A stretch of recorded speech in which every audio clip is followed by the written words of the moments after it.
Assalamualaikum warahmatullahi wabarakatuh. Hamdan wa syukran lillah.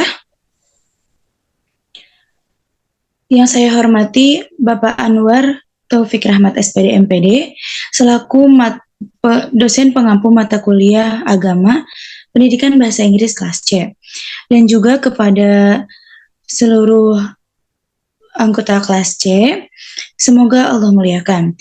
Perkenalkan, saya Ratni Maulani dengan nomor NPM 232122073 sebagai moderator yang akan memandu jalannya presentasi dari kelompok 4 mengenai interaksi dalam Islam. Adapun anggota dari kelompok 4 yaitu Suci Maulani, Tiara Junita, Anissa Ramadhani, dan Rosa Pesona. Untuk mengefektifkan waktu, marilah kita buka presentasi ini, dan kepada pemateri yang pertama disilahkan untuk menjelaskan materinya. Baik, terima kasih atas waktunya. Perkenalkan, saya Tiara Junita. Di sini saya akan menjelaskan tentang konsep dasar muamalah. Konsep dasar muamalah. Secara bahasa, kata muamalah berasal dari muamalah. Berasal dari bahasa Arab, yaitu dari lafaz muamalah, yang jika dilihat dari lafaznya, kata muamalah merupakan bentuk masdar yang artinya saling bertindak, saling berbuat, saling melakukan, dan saling menukar. Intinya, perbuatan muamalah adalah perbuatan yang melibatkan lebih dari satu orang yang nantinya akan menimbulkan hak dan kewajiban. Dalam ilmu fikih, muamalah memiliki dua pengertian. Pertama, pengertian muamalah dalam arti luas. Kedua, muamalah dalam arti khusus atau sempit. Dalam arti luas, muamalah merupakan aturan Allah Subhanahu wa Ta'ala yang mengatur hubungan manusia dan usaha mereka dalam mendapatkan kebutuhan jasmani dengan jalan yang terbaik. Sedangkan dalam arti sempit, muamalah merupakan kegiatan tukar-menukar suatu barang dengan sesuatu yang bermanfaat dan menggunakan cara-cara yang sesuai dengan aturan Islam. Lalu selanjutnya yaitu ruang lingkup muamalah. Ruang lingkup muamalah terbagi menjadi dua, yaitu yang pertama, al-muamalah al-adabiyah, merupakan muamalah yang berhubungan dengan kegiatan adab dan akhlak. Muamalah yang bersifat adabiyah mencangkup beberapa hal diantaranya ijab qabul, saling meridhoi, tidak ada keterpaksaan dari salah satu pihak, hak dan kewajiban, kejujuran, dan segala hal yang bersumber dari indera manusia yang ada kaitannya dengan peredaran harta dalam hidup bermasyarakat.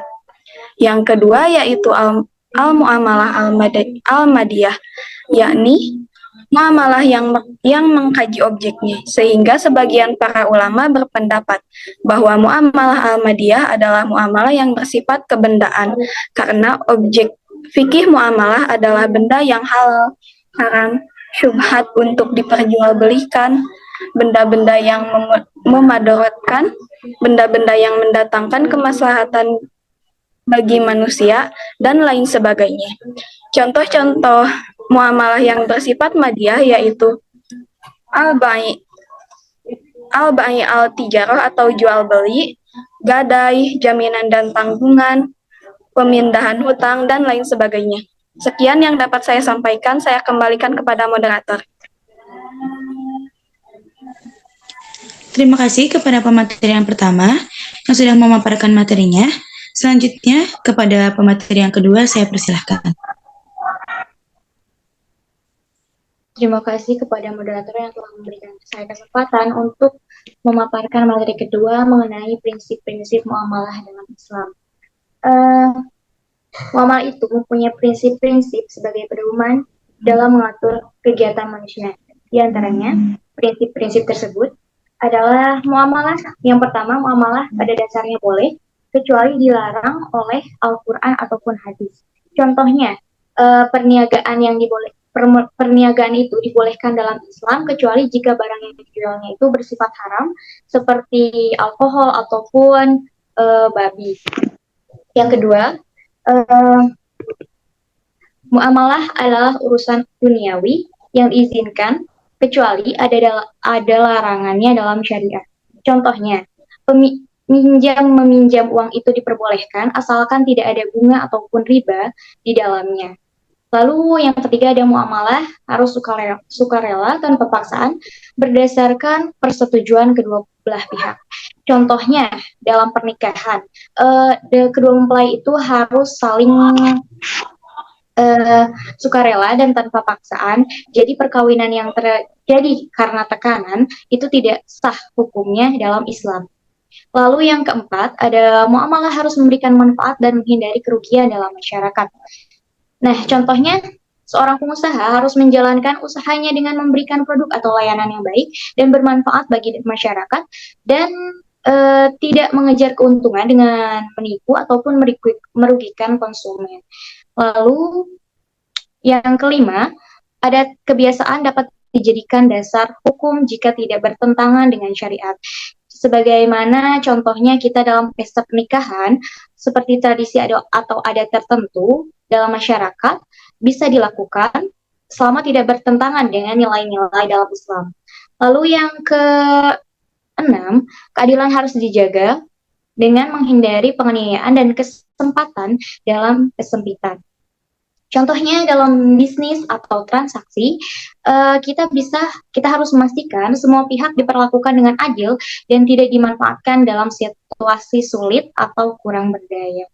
Lalu selanjutnya, saya juga akan memaparkan mengenai pengertian hak dan kepemilikan dalam Islam.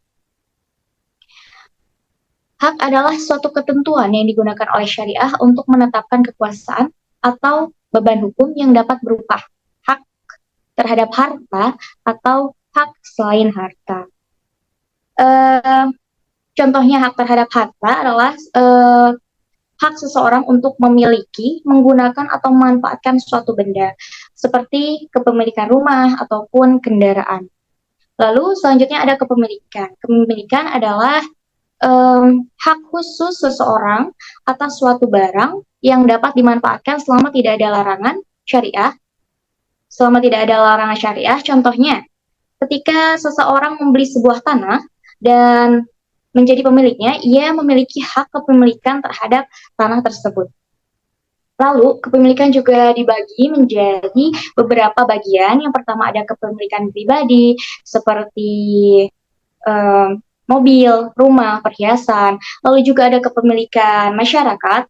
Ini mencakup kepemilikan bersama, seperti sumber air atau lahan pertanian yang dimanfaatkan secara bersama-sama oleh masyarakat. Lalu juga ada kepemilikan negara, ini terkait dengan kepemilikan yang pengelolaan asetnya dimiliki oleh publik atau pemerintah. Lalu ada cara memperoleh kepemilikan. Untuk memperoleh kepemilikan, kita bisa melalui transaksi jual beli, lalu juga ikhrazul mubahat atau pengambilan barang yang sah dan sudah ada pemiliknya.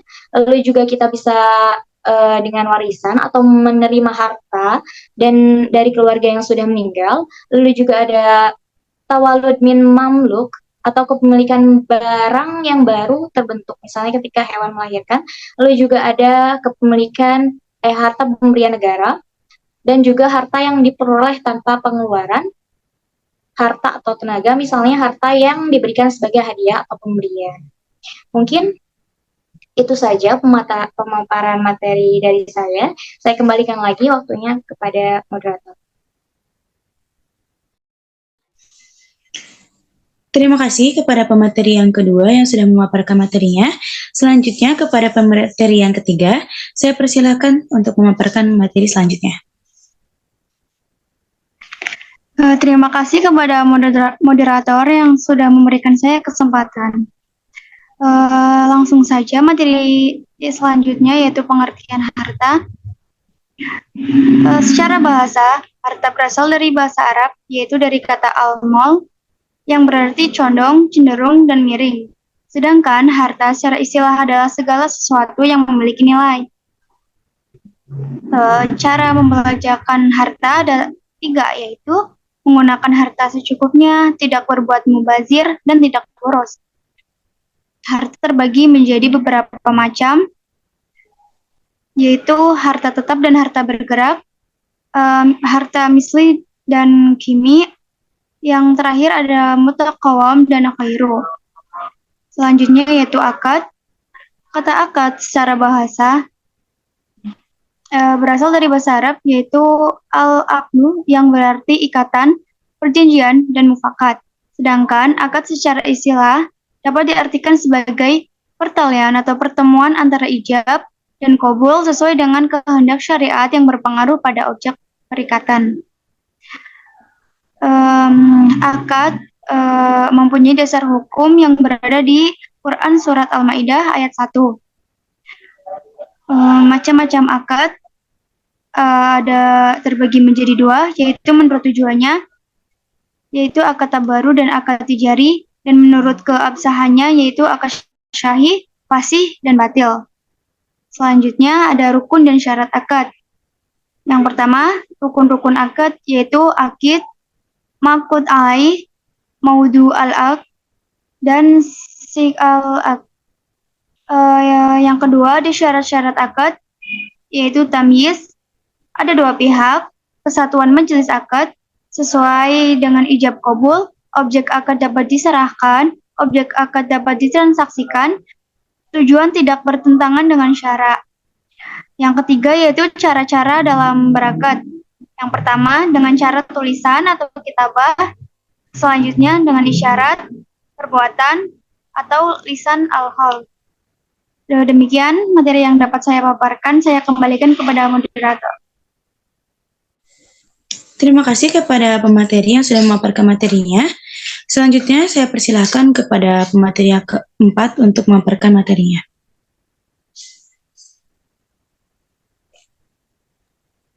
Terima kasih kepada moderator yang telah memberikan saya waktu. Di sini saya akan menjelaskan mengenai sistem ekonomi Islam. Sistem ekonomi Islam adalah ilmu yang mempelajari tentang perilaku ekonomi manusia yang diatur berdasarkan aturan agama Islam, yang tentu saja tujuannya adalah untuk tercapainya kebaikan, kesejahteraan, keutamaan, serta menghapus kesengsaraan. Kemudian, prinsip-prinsip sistem ekonomi Islam. Yang pertama, semua SDM adalah titipan Allah. Kemudian, Islam mengakui kepemilikan pribadi. Lalu, sistem ekonomi Islam itu digerakkan dengan kerjasama. Lalu, mengutamakan keadilan, ekonomi Islam menjamin pemilikan masyarakat dan penggunaannya untuk kepentingan banyak orang.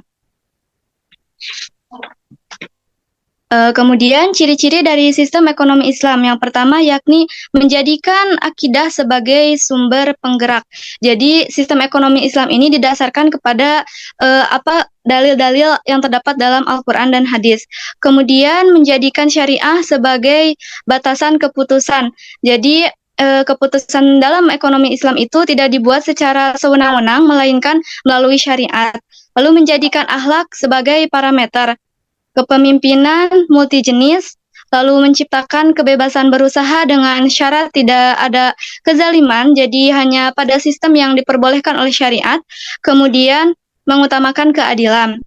Lalu manfaat sistem ekonomi, yang pertama menghilangkan nilai-nilai yang bertentangan dengan Islam, tentu karena yang menjadi landasannya adalah dalil-dalil dari Al-Quran dan Sunnah. Kemudian memperhatikan kepemilikan individu, lalu mencegah terjadinya distorsi perekonomian, kemudian meratakan pendistribusian, lalu memotivasi pelaku ekonomi agar lebih bekerja keras dalam melakukan sistem perekonomian. Sekian dari saya. Terima kasih, saya kembalikan kepada moderator.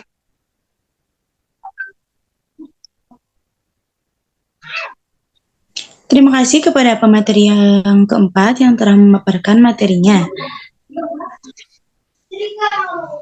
Selanjutnya ada penjelasan mengenai ragam transaksi Islam di era modern.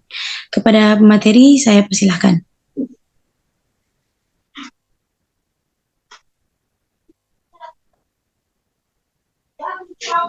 Terima kasih kepada moderator. Saya akan menjelaskan tentang dalam transaksi perbankan dan transaksi asuransi.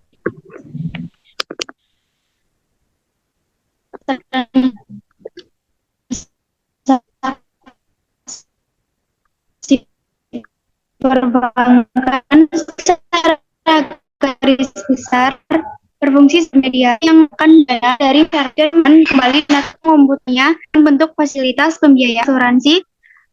4 poin.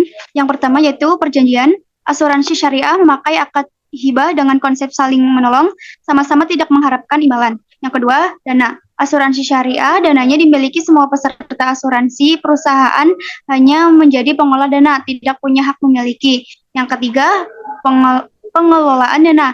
Dalam asuransi syariah, dana semaksimal mungkin diolah untuk keuntungan atau kepentingan peserta asuransi dan pengelolaannya juga lebih transparan. Yang keempat, bagi hasil asuransi syariah, keuntungan yang didapat dari pengelolaan dana asuransi akan dibagi untuk semua peserta dan perusahaan asuransi secara merata. Sekian pematerian dari saya. Saya kembalikan kepada moderator.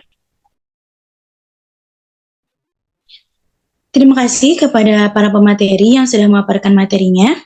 Adapun kesimpulannya yaitu, muamalah merupakan kegiatan saling menukar yang memberikan kemanfaatan dan melibatkan lebih dari satu orang yang berdasarkan dari syariat Islam. Sekian pemaparan dari kelompok 4. Mohon maaf apabila ada kesalahan.